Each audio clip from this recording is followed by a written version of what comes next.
지난 화요일 날 밤 9시에 전화벨이 울렸습니다. 그 시간에 전화 소리 들으면 떠오르는 사람인데요. 제 아들이에요. 제 아들은 밤 11시, 12시 아무 때나 유일하게 전화할 수 있는 사람인데요. 그래서 당연히 아들이겠거니 하고 전화를 향해 달려갔는데 그 전화벨 소리 계속해서 울리는 그 소리 받고 보니까 제 아들이 아니더라고요. 다급한 목소리, 또 떨리는 목소리, 울먹거리는 목소리. 어떤 집사님 전화하셨는데 좀 전에 어머니, 시어머니께서 소천하셔서 너무 놀라움을 가지고 또 슬픔을 가지고 전화한 목소리였습니다. 그래서 이번 주 목요일에 참석하지 못하고 당장 한국에 가야 될 것 같다는 얘기를 들었는데요. 건강하게 사시던 어머니께서 그 다음날 아침에 일어나 보니까 가족들이 이제 어머니에게 찾아가 봤더니 어머님이 이미 그렇게 마지막을 보내신 이유였다는 얘기를 들었는데요. 여러분들은 아마도 사랑하는 사람과 이별할 때에 그 적어도 마지막 순간, 헤어지는 순간을 잘 마무리하면서 보내고 싶은 마음의 소원이 있을 거예요. 그런데 사실은 예고 없이 그렇게 사랑하는 사람이 떠나가는 순간이 옵니다. 저희 어머니도 주무시다가 하나님 품에 안 계셨거든요. 아무도 어머니의 인종을 보지 못했어요. 그래도 감사하게 그 전에 어머니가 그렇게 치매에 걸리시기 전에 저에게 마지막 말을 아낌없이 다 하셨어요. 사랑의 고백도 하셨고 또 저를 위한 축복 기도도 하셨어요. 그 순간을 기억하면서 비록 마지막 순간에 어머니와 어떤 그 따뜻한 이별의 순간을 갖지 못했지만 그 어머니가 평상시에 언젠가 맞게 될 이별을 생각하면서 저에게 아낌없이 사랑의 고백을 해주신 그 기억이 있어서 가끔씩 얼마 전에도 꿈을 꿉니다. 엄마는 저한테 꿈속에서 너무나 자주 나타나세요. 너무나 아름답고 예쁜 모습으로, 아프기 전의 모습으로. 그래서 엄마 천국에 잘 계시지, 이런 위로를 얻게 되는데요. 예고 없이 닥친 갑작스러운 이별, 그 순간에 나는 어떤 모습으로 있어야 될 것인가, 여러분 한 번씩 상상해보면 좋을 것 같아요. 그리고 또 마지막 순간에 나는 나의 사랑하는 사람들에게 어떤 말을 남겨야 될 것인가, 한 번씩 여러분이 생각하면서 살았으면 좋겠어요. 지혜로운 사람은 그런 사람이라고 합니다. 마지막 순간에 해야 될 말을 지금 하면서 하는 사람, 마지막 순간을 생각하면서 오늘을 사는 사람, 생애 한가운데서 마지막을 생각하며 살아가는 사람들은 절대로 시간을 낭비하지 않죠. 불필요한 일에 시간 보내지 않습니다. 불필요한 말을 하지 않아요. 오늘이 마지막이라고 생각한다면 가장 겸허한 말을 하겠죠. 가장 중요한 메시지를 자녀들에게 할 거예요. 마지막인 것처럼 사는 것, 그게 성경이 우리에게 전해주는 지혜거든요. 네. 마더 테레사는 마지막 순간에 어떤 고백을 했을까? 수녀들을 다 모아놓고 했던 고백이 있습니다. 성경에도 수많은 사람들이 인생의 그 마지막 순간에 사랑하는 사람들을 앞에 놓고 하는 메시지들이 많이 나오는데요. 야곱이 12아들을 모아놓고 이제 그 축복의 기도를 해주고 축복의 메시지를 주면서 당부하고 경고하는 내용이 나오죠. 또 바울, 우리 디모데후서 공부했는데요. 디모데후서 그 편지는 바울이 죽음을 앞두고 사랑하는 영적인 아들에게 준 유언 같은 편지라고 말했죠. 또 예수님도 이 세상을 떠나가시면서 하신 메시지가 복음서, 사도행전 곳곳에 나옵니다. 예수님은 마지막에 당부하신 말씀은 복음을 전하라, 이런 말씀, 명령을 주시면서 하늘로 올라가셨는데요. 오늘 말씀은 마치 모세가 했던 마지막 유언 같은 그런 메시지를 동일하게 거의 비슷한 패턴인데요. 여호수아가 하는 그 고별 설교라고 보시면 될 것 같습니다. 여호수아서 12월에 큐티가 없어서 미리 제가 이제 여호수아의 결론 부분, 비슷한 부분들을 다루게 되는데요. 여호수아서 24장에서 중반까지는 가나안 땅을 정복해가는 그런 스토리를 다루고 있습니다. 가나안 땅 전쟁에서 계속 승리하는 내용들이 많이 나오죠. 어떤 여자 목사님은 여호수아서 설교하는 걸 별로 안 좋아한대요. 전쟁이 많이 나오니까 전쟁에 익숙하지 않은 내용이라. 근데 저는 성경에서 제가 제일 좋아하는 책 중에 하나라고 한다면 저는 여호수아예요. 저는 제 생에서 승리가 있기를 원하거든요. 패배한 역사. 저는 성경에서 이런 성경에 이 부분 참 없었으면 좋겠다. 제일 마음이 부담스러운 게 사사기입니다. 사사기 대신에 여호수아 여호수아, 사무엘로 갔으면 좋았을 텐데 그런 생각을 하는데요. 실패의 역사가 사사기라면 여호수아는 계속적인 승리가 대부분 아이성 패배를 제외하고는 승리의 역사거든요. 그래서 이스라엘 백성이 승리했던 내용이 나오고요. 그 다음에 승리한 다음에 그 땅을 12지파에게 나누어주는 거, 땅을 분배하는 내용이 나옵니다. 그리고 23, 24장 마지막 장에서는요, 고별 메시지, 고별 설교가 나오는데요. 그 중에서 오늘 말씀은 이스라엘 백성 전체를 모아놓고 하는 설교는 24장이라면 그 전에 지도자들을 모아놓고 하는 설교 부분이에요. 그래서 그 다음 세대를 이끌어갈 지도자들을 향해서 여호수아가 인생의 마지막 순간에 전하는 그런 유언 같은 메시지인데요. 우리가 이 말씀을 통해서 같이 은혜를 받기 원합니다. 본문의 배경이 1절, 2절 말씀인데요. 같이 읽겠습니다. 여호와께서 주의 모든 원수들로부터 이스라엘을 쉬게 하신 지 오랜 후에 여호수아가 나이 많아 늙은지라 여호수아가 온 이스라엘 곧 그들의 장로들과 수령들과 재판관들과 관리들을 불러다가 그들에게 이르되 나는 나이가 많아 늙었도다. 네, 이제 모든 전쟁을 끝나고 이제 평화의 시기, 전쟁이 끝난 다음에 대략 20년이 지난 시점에서 이제 민족의 지도자들을 향해서 주는 메시지인데요. 나는 나이가 많아 늙었다. 이제 노장의 여호수아가 하는 메시지. 이제 그리고 우리가 조금은 안다고 하죠. 이 세상에서 마지막 순간이 얼마 남지 않은 순간들을 기도하는 사람들은 알거든요. 바로 그런 하나님의 때가 이제 하나님의 부르심을 받을 때가 가까웠다고 해서 아는 상태에서 주는 메시지인데요. 그 메시지의 말씀이 3절부터 쭉 나옵니다. 첫 번째 말씀 같이 읽겠습니다. 너희의 하나님 여호와께서 너희를 위하여 이 모든 나라에 행하신 일을 너희가 다 보았거니와 너희의 하나님 여호와 그는 너희를 위하여 싸우시니라. 네, 이 말씀이 거의 반복이 많이 되는데요. 9절도 비슷한 내용이에요. 다시 한번 같이 읽어볼까요? 네, 이는 여호와께서 강대한 나라들을 너희의 앞에서 쫓아내셨으므로 오늘까지 너희에게 맞선 자가 하나도 없었느니라. 네, 이 말씀의 핵심 내용은 하나님이 너희를 위해 싸우셨다. 하나님이 싸우셨다. 라는 말을 하고 있는 거죠. 그래서 하나님이 싸우셨기 때문에 지금 너희를 맞선 사람들이 하나도 없다. 그 말하고 있죠. 너희는 다 보았지? 하나님이 가나안 민족들을 쫓아내셔서 지금 우리를 대항하는 사람들이 없잖아. 그 지금까지 이루어진 사실을 회고하는 내용이죠. 그러면 우리가 한번 생각해 볼 수 있어요. 이스라엘 백성은 하나님이 싸우셨다면 이스라엘 백성은 뭐 했습니까? 이스라엘 백성은 가만히 있었나요? 사실 이스라엘 백성도 열심히 싸웠잖아요. 여호수아도 같이 싸웠고. 근데 왜 하나님이 싸우셨다고 말할까? 실제 전쟁은 이스라엘 백성이 정말 목숨 걸고 피 흘리면서 그 목숨을 다해서 힘을 다해 싸웠는데 왜 하나님이 싸우셨다고 말할까? 네, 4절에 보면 여호수아가 한 일에 대해서 언급하는 걸 볼 수 있거든요. 같이 읽어봅시다. 네, 보라, 내가 요단에서부터 해지는 쪽 대까지의 남아있는 나라들과 이미 멸한 모든 나라를 내가 너희를 위하여 제비 뽑아 너희의 지파에게 기업이 되게 하였느니라. 네, 이 4절 말씀에서는요.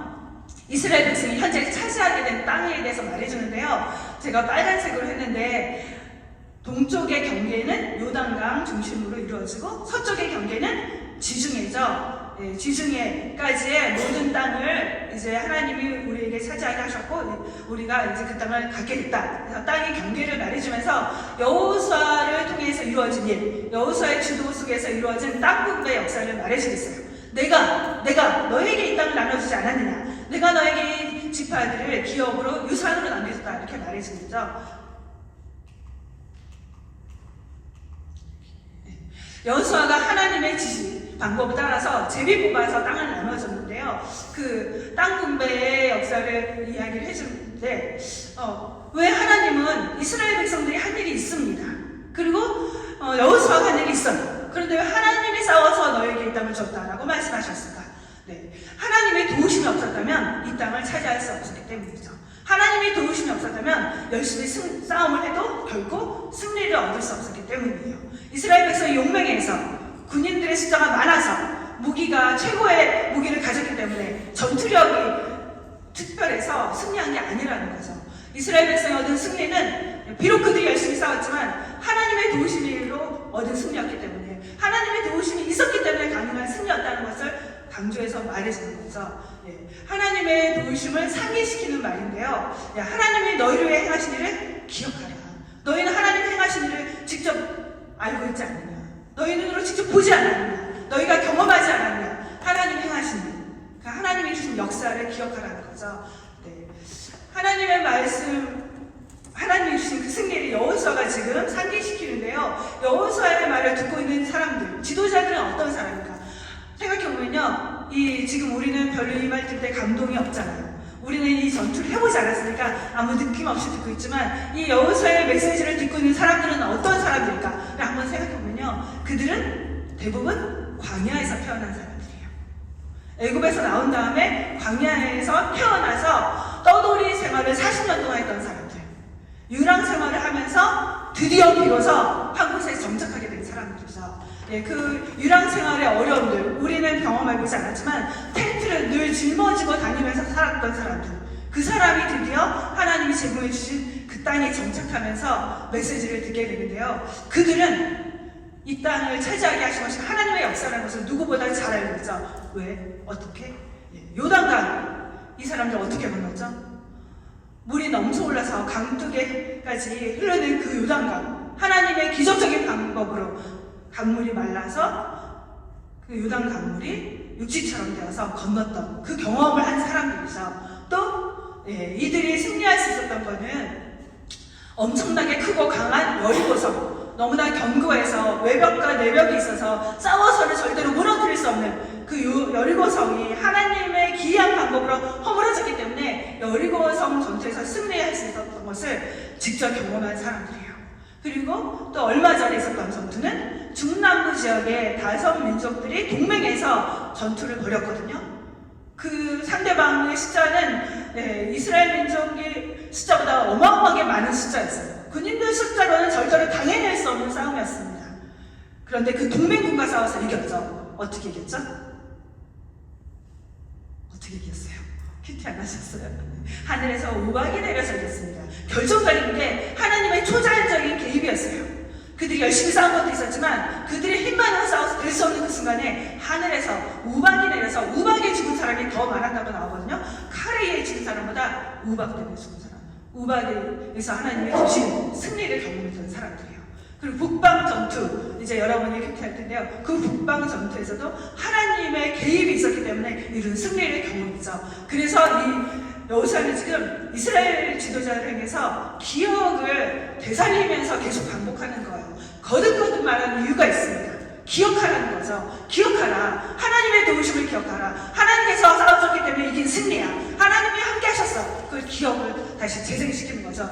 여러분 기억하세요. 여러분도 기억해야 됩니다. 우리 믿음은요, 기억하고 긴밀하게 연결되어 있어요. 믿음이란 하나님의 행하신 일을 기억할 때 잘하고 강화되는 거예요. 반대로 하나님 행하신 일을 잊어버린다면 타락하고 침체되게 됩니다. 믿음에 있어서 중요한 것 중에 하나가 기억이에요. 현재 너희가 누리고 있는 이런 평화, 이런 안정, 이런 편안함, 이런 안식은 하나님의 노력, 하나님의 도우심으로 된 거야. 너희의 노력으로, 너희의 힘으로, 너희가 잘 싸워서 얻게 된 것이 아니라는 것을 상기시키죠. 하나님이 내 인생에서 나를 위해서 행하신 일, 그게 바로 은혜죠. 내가 노력해서 된 것이 아니라 하나님의 도우심으로 이루어진 일들, 그걸 은혜라고 말하죠. 과거를 생각하면서 해야 될 것이 있다. 우리가 살면서 과거를 생각할 때 여러 가지 기억들이 있죠. 수많은 생각들이 우리 한 해가 끝나갈 때마다 여러 가지 생각들이 이렇게 스쳐 지나가서 올해 감사하면서 이제 저희 땡스기빙 때 남부동산 식구들하고 이야기를 나눴습니다. 올해 감사 쫙 돌아가면서 나누면서 이제 그런 고백을 했는데요. 감사했던 기억, 여러분 지금까지 살면서 지나간 날을 한번 생각해 보세요. 어떤 기억들이 있습니까? 정말 내 인생의 중요한 순간순간들마다 하나님이 도우셨던 기억들이 있을 거예요. 또 기억 속에서 감사한 일들 뿐만이 아니라 아픈 기억도 있죠. 그때 그 일이 일어나지 않았으면 참 좋았을 텐데, 그런 기억들도 있을 겁니다. 또 신앙생활 하면서 여러 가지 기억이 있을 거예요. 함께 봉사하면서 섬겼던 기억, 언젠가 우리가 60대, 70대가 되면 이렇게 이곳에서 일찍 와서 밥하면서 같이 웃으면서 했던 이야기들 떠오르는 순간이 있을 겁니다. 그러면서 감사의 고백할 수 있다면 참 은혜죠. 근데 또 안타깝게도 좋은 기억만 있지는 않죠. 봉사하면서 또 상처받고 또 실망하고 어려웠던 그런 기억도 있을 거예요. 살면서 돌아보면 여러 가지 기억이 있을 겁니다. 그런데 우리가 끝까지 붙잡아야 될 것 단 한 가지. 모든 건 다 잊어버리세요. 뭘까요? 하나님의 은혜예요. 하나님의 도우심입니다. 하나님이 날 여기까지 도우시지 않았다면 내가 이 자리에 없었을 텐데, 저는 그런 기억이 있어요. 미시건에 처음 왔을 때 정말 GPS도 없었습니다. 장비도 거의 없었습니다. 오자마자 첫 크리스마스에 사람들이 어디 가자 그래서 얼떨결에 따라갔다가 길을 잃었고, 또 돌아오는데 빙판길에서 차가 빙글빙글 돌다가 눈벽에 부딪혀서 죽을 뻔했던 그런 기억이 있거든요. 그 순간에 하나님이 우리 가정을 지켜주지 않았다면 아마 우린 이 자리에 없었을 거야. 가끔 저희 남편이랑 진심으로 우리가 죽을 뻔했던 기억들이 이야기를 하거든요. 네. 여러분도 한번 생각해보세요. 여러분의 인생 속에서 하나님의 도우심이 없었다면 내가 이 자리에 있었을까? 하나님이 우리 삶 속에서 나와 내 자녀들 그 위험한 순간에, 어려운 순간에 보호하시지 않았으면 내가 이 자리에 있을 수 있었을까? 우리 삶에서 언제나 붙잡고 가야 될 것 단 한 가지예요. 하나님이 나를 건져주신 그 순간, 우리 자녀들을 위험한 순간에서 보호하셨던 그 순간들, 기가 막힐 웅덩이 그 속에서 하나님 나를 건져주신 그 사건들, 그거를 기억하는 것, 하나님이 그 순간에 나를 위해 싸우셨다는 것을 기억하는 것, 그게 우리가 평생 마음에 담아야 될 거죠. 어떤 사람이 믿음 생활을 잘할 수 있을까? 어떤 사람의 믿음이 강해질 수 있을까? 보통 우리가 심리학자들이 하는 얘기를 듣는데요, 어떤 아이가 말을 잘 듣느냐면요, 대체로 부모가 나에게 해준 좋은 일들을 기억하는 아이, 부모가 나를 위해서 희생한 것을 알고 있는 아이들이 말을 잘 듣는다 그래요. 그런 아이들이 원망하기보다, 불평하기보다 감사하고 부모의 말에 순종한다고 합니다. 어떤 사람이 믿음 생활을 잘할 수 있을까? 또 행복하게 잘 사는 부부의 특징이 있는데요, 서로에게 고마움을 기억하면서 배우자가 나에게 행한 좋은 일들을 늘 마음에 담고 있는 사람. 그래서 부부싸움 했을 때 여러분 정말 행복하게 잘 살 수 있는 비결이에요. 부부싸움 했을 때 남편이 정말 보기 싫을 때, 남편이 옆에서 하는 숨소리 듣기 싫은 그 순간에 정말 꼭 따라 사세요. 그 순간에 해야 될 게 뭔지 아세요? 남편이 나에게 가장 잘해줬던 그 순간을 기억하세요. 남편이, 저는 평생 때 제가 선물을 결혼기념일날 받거든요. 마음이 힘들 때 펼쳐보려고. 여러분도 그러세요. 여러분들 대부분 물론 저는 이제 뭐 이렇게 선물 잘 안 받지만 애들을 위해서도 꼭 받아두거든요. 그래도 괘씸한 것 이 순간에 그래도 제가 날 사랑하지, 제가 갖고 있는 가방들 주로 남편과 아이들이 선물로 결혼기념일날 생일 선물 사줄 거거든요. 받는 이유가 있어요. 마음이 힘들 때 좋은 기억을 다시 재생하려고. 여러분 정말 남편이 정말 꼴 보기 싫은데 기억하세요. 남편이 나에게 가장 잘해줬던 결혼반지 비싼 거, 뭐 6,000불, 10,000불, 요즘 결혼한 아이들은 그런 거 해준다 그러더라고요. 제가 받으라고 했어요. 그래야 네가 힘든 순간을 견딜 수 있어. 그렇게 그랬는데요, 우리가 어떻게 하나님을 끝까지 잘 믿을 수 있을까? 신앙생활하면서 항상 기쁘지만은 않거든요. 시험에 드는 때가 옵니다. 신앙생활 하는 거 쉽지만은 않구나. 갈등이 오는 순간이 있어요. 상처받는 순간이 있습니다. 그래서 주저하고 싶은 순간들도 있어요. 그때 여러분이 해야 될 게 뭔지 아세요?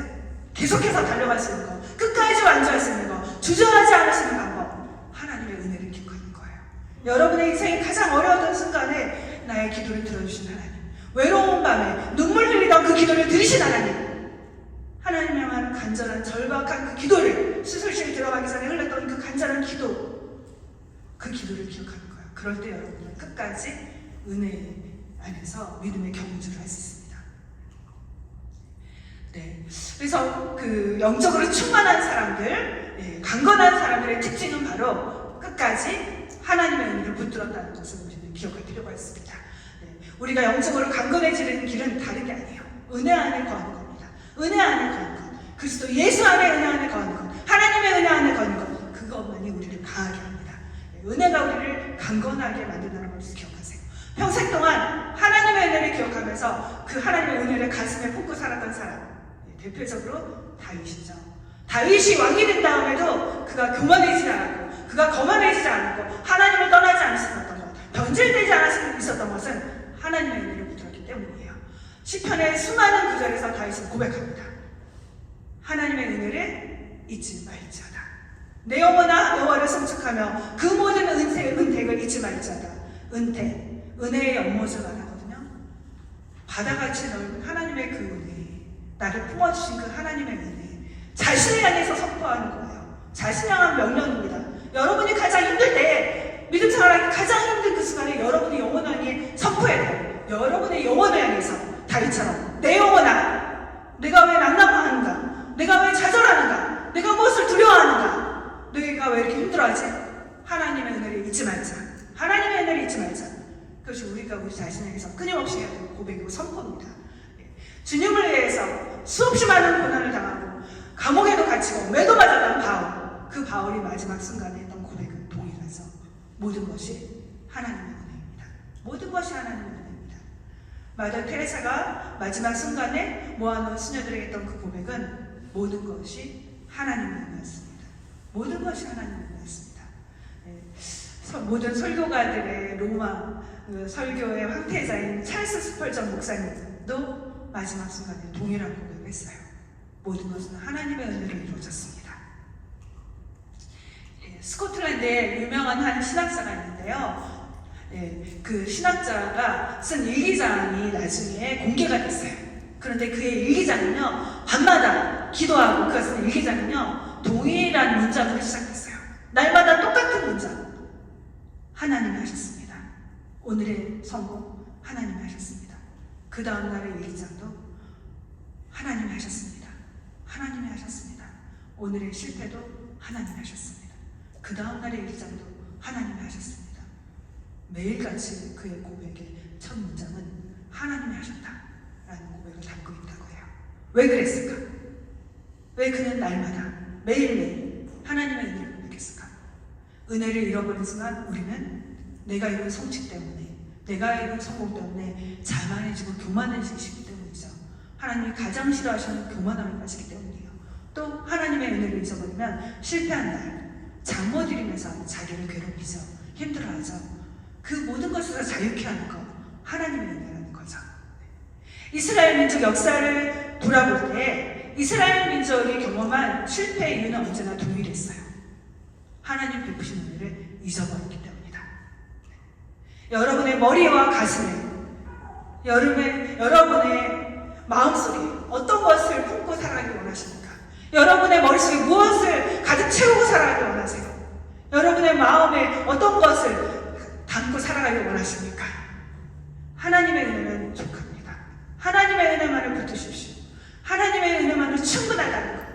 그러면 여러분이 언제나 감사하고 기뻐하고 은혜 안에서 기쁨으로 행복하게 신앙생활 할 수 있을 겁니다. 하나님이 나를 위해 베푸신, 나를 위해 행하신 그 일을 우리 매일매일 날마다 순간순간 나의 마지막 호흡 그 순간까지 일평생 잊지 말고 기억하도록 합시다. 내 자녀들, 여러분이 자녀들 키우면서 여러 가지 위험한 고비 경험하셨잖아요. 잠 못 이루면서 우리 아이의 미래를 생각하고 걱정하고 두려워했던 그런 순간들이 있었잖아요. 그 순간에 하나님의 은혜를 붙들었을 때, 하나님께 매달렸을 때 우리 자녀를 건져주셨던 그 순간들이 있었잖아요. 그 순간에 여러분 다시 기억하십시오. 여러분이 건강의 문제로 또 앞날이 막막해서 어떻게 될지 모르는 그 순간에 하나님께 매달렸던 순간이 있었잖아요. 그 순간에 하나님의 도심으로 그 위기를 견뎌냈던 순간도, 그 순간도 있었다면 그 은혜를 오늘 지금 다시 한번 기억하십시오. 그리고 그 은혜를 여러분의 자녀들과 함께 나누세요. 그 은혜 안에서 함께 기도하세요. 그 은혜를 계속 고백하세요. 우리가 자녀들에게 이 은혜를 계속 전해야 됩니다. 우리가 해야 될 거, 공부 열심히 해라, 뭐 많이 먹어라, 그것도 필요하지만 더 중요한 건요, 하나님이 어떻게 너를 키울 수 있도록 도와주셨는지 그 은혜를 나누셔야 돼요. 하나님이 어떻게 엄마 인생 속에서 역사하셨는지 그 은혜를 나누셔야 돼요. 그때 우리 자녀 가운데 새로운 하나님의 역사가 시작될 거예요. 은혜의 역사가 나로부터 계속해서 풍성하게 퍼져나가게 될 겁니다. 보이지 않는 영적인 전쟁 속에서 하나님은 지금도 우리를 싸우고 계세요. 그리고 수없이 우리에서 싸워주셨습니다.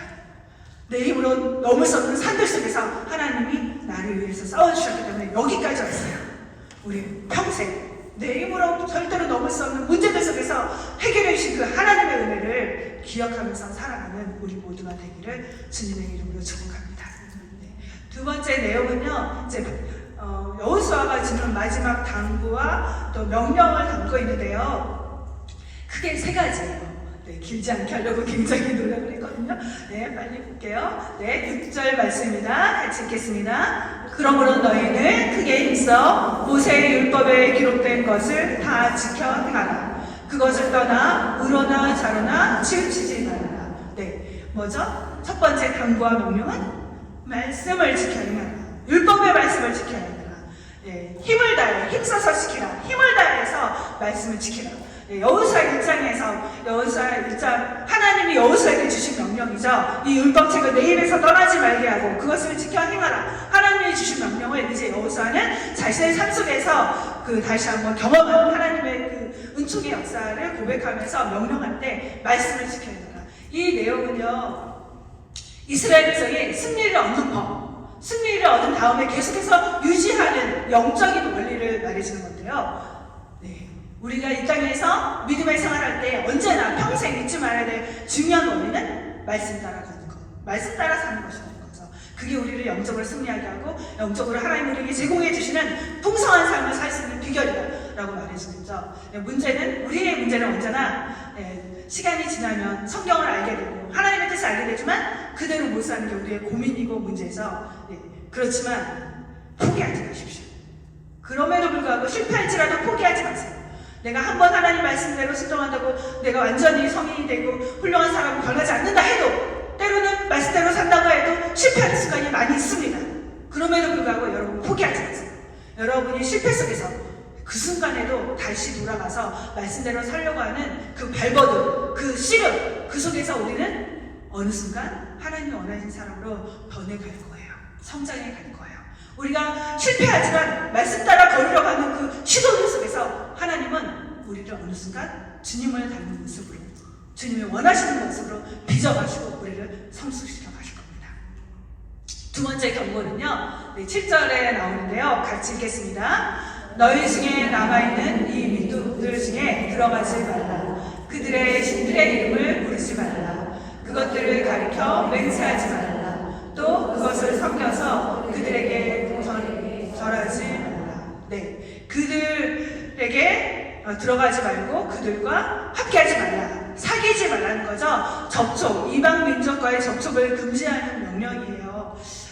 죄악된 문화를 받아들이지 말고 가나안의 그 세속적인 문화에 동조하지 말라는 뜻인데요. 왜 하나님은 이런 명령을 주셨을까? 오늘날 우리에게 같이 옆에 살고 있는 믿음 없는 사람들과 접촉하지 말라, 이런 명령을 주시진 않습니다. 그러나 왜 하나님이 그 당시에 그 가나안 민족 다 원래는 집만 살아가 있는데 아직 멸하지 않고 살아있는 소수의 사람들이 있었죠. 그들과 접촉하지 말라는 명령을 주셨을까? 첫 번째는 작은 타협이 우리 생애에 굉장히 위험한 요소로 작용할 수 있기 때문이죠. 작은 타협 때문에 유혹 속에서 타협하는 순간 삶을 망친 경우가 참 많거든요. 대부분의 중독이 그렇습니다. 한 번에 달콤한 그 유혹에 손을 대다가 인생을 망친 마약 중독, 너무 잘 알고 있죠. 한 번의 잘못이, 유혹에 타협한 것이 인생을 파멸로 가겠던 그런 일들을 우리 주변에서 많이 보게 되거든요. 모든 중독은 작은 유혹에서 시작된다고 합니다. 작은 유혹들. 그 작은 유혹에 내가 반응하는 순간 나도 모르게 올무처럼 덫에 걸린 것처럼 내 인생을 고통 속으로 빠져들게 만들거든요. 그래서 달콤해 보이는 그 유혹에 타협하면 망한다라는 게 바로 여호수아가 주는 메시지죠. 그러면서 이 메시지를 준 또 다른 이유는요, 12절하고 연결이 되는데요. 12절 말씀 같이 읽겠습니다.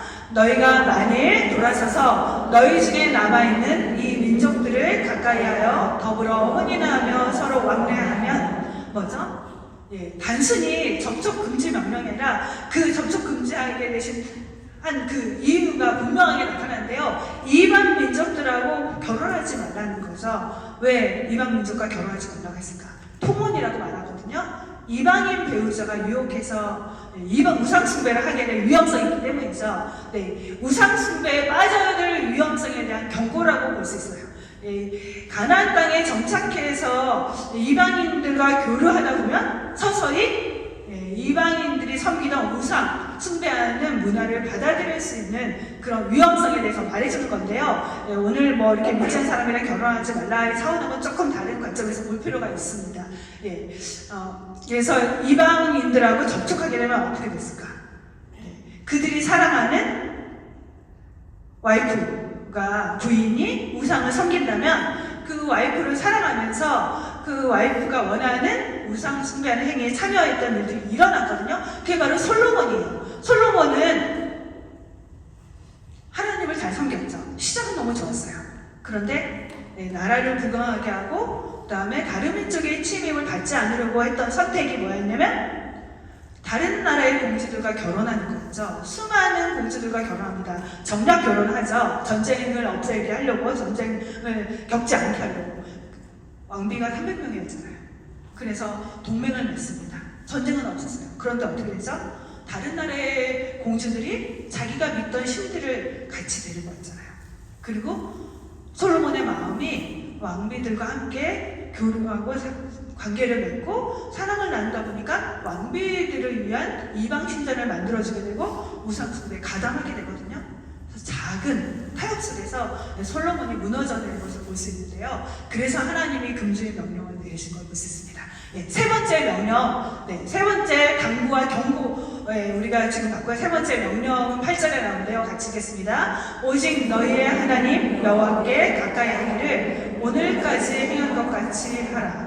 이 말씀은요, 가까이 하기를 이란 단어가 다바크라는 단어인데요, 붙잡다는 뜻이고 달라붙다는 뜻이에요. 연합하다는 뜻인데요, 착 달라붙어서 있는 그 상태를 말해요. 마치 포도나무에 붙어 있는 것 같이 그렇게 하나님께 붙어 있어야 풍성한 삶을 살 수 있다라는 건데요.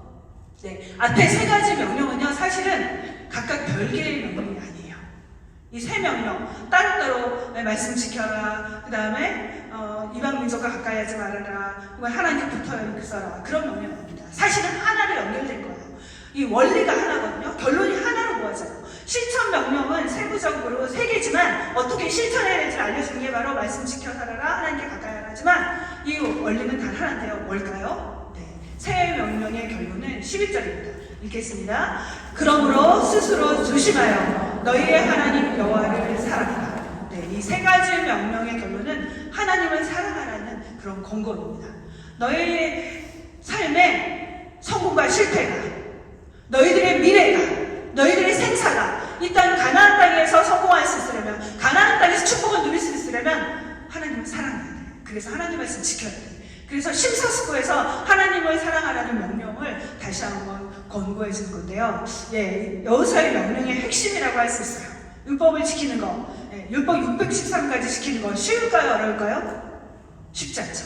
그런데 율법을 지키고 말씀을 지키는 게 쉬워지는 방법이 있습니다. 어떻게 하면 하나님 말씀 따라 사는 게 쉬워질까? 사랑하면 쉬워져요. 사랑하면 쉬워집니다. 여러분, 남편이 원하는 거 맞춰주는 게 힘드세요? 어려우세요? 사랑하는 만큼 쉬울 거예요.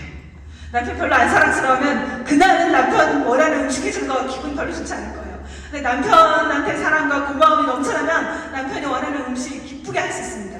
여러분, 아이들을 위해서 아이들이 원하는 음식 해주는 거 쉽습니까? 어렵습니까? 쉽죠. 너무 쉽죠. 왜 그렇죠? 사랑하니까. 사랑하면 상대방의 뜻을 맞춰주고 존중하게 주게 돼 있어요.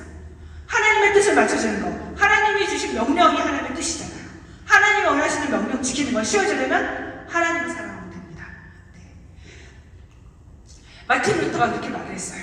사랑 없는 순종은 강요지만 사랑에 기초한 순종은 기쁨이다. 여러분이 아이들이 원하는 음식 해주고 아이들이 원하는 선물 해줄 때 기쁩니까? 사랑하기 때문에 기쁨이죠. 말씀 따라가는 거, 말씀대로 사는 거 쉬워지려면 하나님을 사랑하세요. 사랑하면 말씀 따라 사는 길이 기쁨의 길이 될 거예요. 노년의 빌리그레함 목사님이 이렇게 말했다고 합니다. 나는 많은 일을 하지 않는다. 전 세계를 다니면서 복음을 전했던 분인데 그분이 말했어요. 나는 많은 일을 하지 않았습니다. 나는 단 한 가지를 했을 뿐입니다. 나는 하나님을 사랑했을 뿐입니다. 사랑해서 순종했습니다. 이런 고백을 했다고 합니다. 여호와를 가까이 하라는 명령도 마찬가지예요. 주님을 사랑하면요, 하나님을 가까이 하려고 노력하지 않아도 돼요. 사랑하는 사람들의 특징이 뭔지 아세요? 늘 붙어 있어요. 그 그렇게 바쁘다고 하면서도 늘 붙어 있습니다. 언제 약속해서 어제도 만났고, 언제 약속해서 또 토요일도 만나고, 또 틈만 나면 붙어 있게 되거든요. 예, 사랑하는 연인들, 저 그림에 나오죠? 유명한 사람의 작품인데요. 연인이라는 작품이에요. 둘이 붙어 있습니다. 같이 꼭 껴안아서 마치 한 몸인 것처럼 붙어 있죠. 네, 사랑하는 사람들의 특징은요, 늘 붙어 있는 거예요. 늘 가까이 하는 거예요. 조금의 틈도 원치 않아요. 네. 하나님도 사랑하게 되면요, 하나님을 가까이 하고 싶어집니다. 마치 자석이 붙은 것처럼 하나님 향해 달려가게 됐어요. 이른 새벽에도 일어나서 기도의 자리에 달려나오게 됩니다. 사랑의 깊이랑 연결된 거예요. 하나님을 가까이 하는 게 왜 어려운가? 사랑하면 쉬워집니다. 이방인과 교류하지 말라는 명령, 우상 숭배하지 말라는 명령. 생각해보세요. 여러분을 사랑하는 남편이 다른 여자를 만나는 거 가능할 것 같아요? 남편을 사랑한다고 해서 내가 다른 남자를 만날 수 있을 것 같습니까? 절대로 불가능하죠. 네. 참 사랑은 절대로 사랑하는 사람 외에 다른 것에 한눈 팔지 않게 돼요. 다른 데 마음을 빼앗기지 않게 됩니다. 네. 하나님만 사랑하면 우상은 절대로 가까이 안 하게 되죠. 세상을 향해 타협하지 않게 되는 거죠. 네.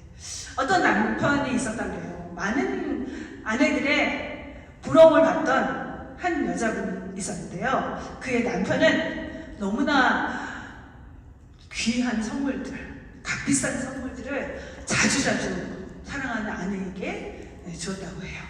또 깜짝 쇼를 해서 우리 한국의 최수종 씨가 그렇게 아내를 위한 깜짝 이벤트를 잘한다고 하죠. 네, 전혀 저희 남편은 그런 성향이 아닌데 평생 기대하지 않기로 했는데요.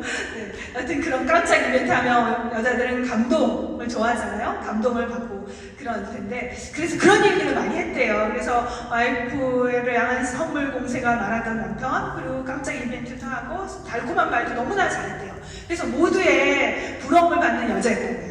그런데 어느 날 밝혀집니다. 다른 여자가 바람을 폈다는 거죠. 그 바람을 핀 거를 무마시키려고 오히려 선물을 많이 했다는 것을. 그런데 때로 우리가 그럴 때가 많아요. 하나님 위해서 봉사한다고 하지만 사랑 없는 봉사를 할 때가 많습니다. 하나님 위해서 한다고 말은 했지만 사랑 없이 예배 자리에 앉아있을 때가 참 많아요. 큐티한다고 했지만, 성경을 읽지만 하나님 향한 사랑을 잃어버리고 그런 순간들이 우리에게 있지 않았나. 하나님이 정말 원하시는 게 뭘까? 마음을 다한 사랑이에요. 하나님은 헌금, 많은 액수의 헌금을 원하지 않습니다. 하나님은 24시간 와서 봉사하러 가지도 않으세요. 하나님은 우리가 대단한 봉사를 하는 걸 원하지 않으세요. 다른 누구보다 내가 정말 잘했어, 그런 거 원하지 않으세요. 하나님은 우리의 마음을 원하세요. 마음 전부를 원하십니다. 여러분, 오늘 사랑해요 주님 고백할 때 여러분 마음에 진심 어린 사랑 고백을 하고 있었습니까? 주님 사랑합니다 할 때 정말 여러분 마음에 눈물이 흐릅니까? 그런 눈물을 가지고 섬겼던 여인이 바로 향유옥합을 깨뜨린 여인이에요. 그 여인은 자신이 갖고 있는 1년치 연봉을 다해서 주님께 향기 나는 향유를 쏟아 부었어요. 그리고 마지막에는 깨뜨리죠. 왜? 마지막 한 방울까지 주님께 드리고 싶어서. 여러분 평생에 그런 사랑의 섬김이 있으셨습니까? 성경에서 칭찬받은 여인, 바로 자신의 가장 귀한 것을 드린 여인이죠. 이 여인의 섬김에 사람들이 모두 다 칭찬하지 않았어요. 사람들은 비난하기도 했습니다. 사람들은 꾸중하기도 했어요. 너 그렇게 왜 헛되게 그 돈을, 그 비싼 돈을, 1년치 연봉을 왜 예수님한테 다 부어버리니? 옆에서 그 여자의 그 헌신을 오해하는 사람도 있었습니다. 억울한 일도 당했어요. 그러나 포기하지 않고 끝까지 했죠. 하나님 원하시는 사랑이 바로 그런 수준의 사랑이에요. 믿음 생활이 쉬워지려면 다른 게 필요하잖아요. 가장 중요한 거. 주님을 사랑하면 돼요.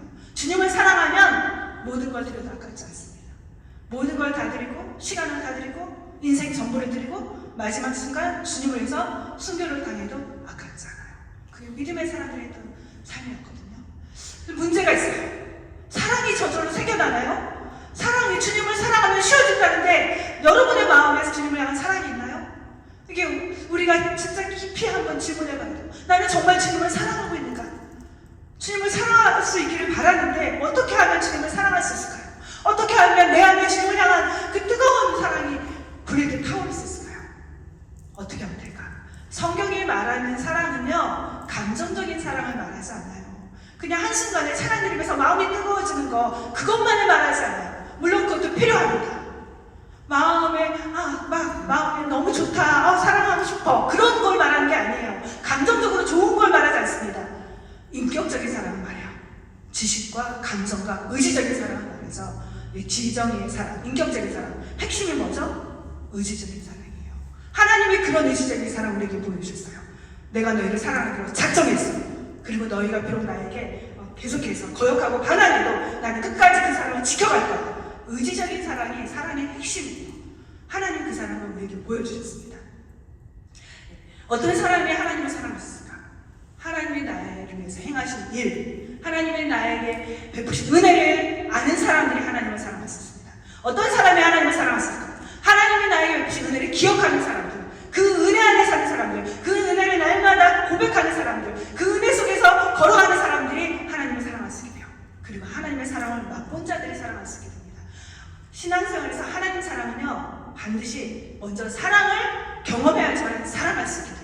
우리가 먼저 하나님을 사랑할 수 있는 그런 수준의 사람들이 아니에요. 우리에게 그런 사랑이 있지 않습니다. 먼저 하나님 사랑 안에 거해야 돼요. 어떻게 하나님의 사랑 안에 거할 수 있을까? 그러기 위해서 큐티하는 거예요. 그러기 위해서 말씀 보는 겁니다. 그러기 위해서 예배 드리는 거예요. 그 예배 시간, 여러분 그냥 의무적으로 와서 앉아있지 마세요. 나 하나님의 사랑 알고 싶습니다. 저 사람이 경험한 하나님의 은혜, 나도 경험하게 해주십시오. 저 사람이 맛본 하나님의 사랑, 나도 오늘 맛보고 가게 해주십시오. 그런 갈망과 사모하는 마음으로 앉아 계세요. 그러면 반드시 만나줄 거예요. 네, 우리 교회도 한 집사님, 지금 너무나 사역을 열심히 하시는데요. 그분이 그렇게 갈망했어요. 다른 사람들 함께 예배드리는 사람들 다 변화되는데 자신은 변하지 않는 거예요. 저 사람들 주님의 은혜를 경험해서 너무나 좋아하고 뜨거운데 나는 아직도 성경 말씀 하나도 이해가 안 되고 하나도 모르겠는 거예요. 그래서 제가 제안했어요. 기도를 해라. 기도해봐. 그래서 작정하고 기도했습니다. 어느 날 하나님 앞에서 많은 날 울면서 기도했더래요. 하나님, 나도 하나님 만나보고 싶어요. 저 사람이 경험한 하나님 나도 만나게 해주십시오. 저 사람이 받은 일 나도 경험하게 해주십시오. 여러분이 손을 내미셔야 돼요. 여러분이 내민 손을 하나님 잡아주시거든요. 여러분이 하나님 은혜 경험하게 주신다면 그 손을 내밀어 보십시오. 정말 간절하게, 정말 계시다면, 하나님 정말 존재하시다면 나도 만나 주십시오. 나도 그 사람 알고 싶습니다. 여러분, 하나님이 왜 이 세상을 창조하셨을까? 하나님이 세상을 만드신 이유를 알고 계세요? 하늘의 해를 만드시고 하늘의 달을 만드시고 깜깜한 밤하늘에 수많은 별들이 빛나게 하신 이유를 알고 계십니까? 여러분, 하나님이 이 세상에 수많은 종류의 나무들을 만드신 이유를 알고 계세요? 그 나무가 맺는 형형 색깔의 아름다운 꽃들과 열매들을 만드신 이유를 알고 계십니까? 철마다 다양한 바나나, 포도, 사과, 여러 가지 종류의 과실들을 맺게 하신 이유를 알고 계세요? 하나님이 사랑하는 아들이 이 땅에 보내신 이유를 알고 계십니까? 하나밖에 없는 아들, 그 아들이 이 세상에 보내신 이유를 알고 계세요? 예수님이 이 땅에 완전한 신이시고 하나님과 동등한 분이지만, 완전한 능력과 지혜를 가지신 분이지만, 시간과 공간을 뛰어넘어서 영원부터 영원까지 존재하시는 그분이시지만, 그분이 시간 속에 제한된 존재로 공간의 제약을 받으면서 이 세상에 오신 이유를 알고 계세요? 예수님이 상에 찔리면서 못에 박히면서 피 흘리시면서 십자가를 견뎌내신 이유를 알고 계십니까? 예수님이 상에 찔리신 그 순간 남김없이 우리를 위해서 마지막 피한방울까지 다 쏟으신 이유를 알고 계세요? 사람들이 손가락질하고 온갖 수모의 말을 할 때에, 사람들이 저주를 퍼부을 때 당장이라도 십자가에서 뛰어내릴 수 있는 분이셨지만, 그런 능력과 힘을 가진 분이셨지만, 그럼에도 불구하고 그 순간을 참아내신 이유를 알고 계세요? 단 한 가지입니다. 바로 너를 위해서. 바로 너를 위해서 내가 참았어. 너를 위해서 내가 견뎠지. 너를 위한 죽음이었어. 우리 같이 기도하겠습니다.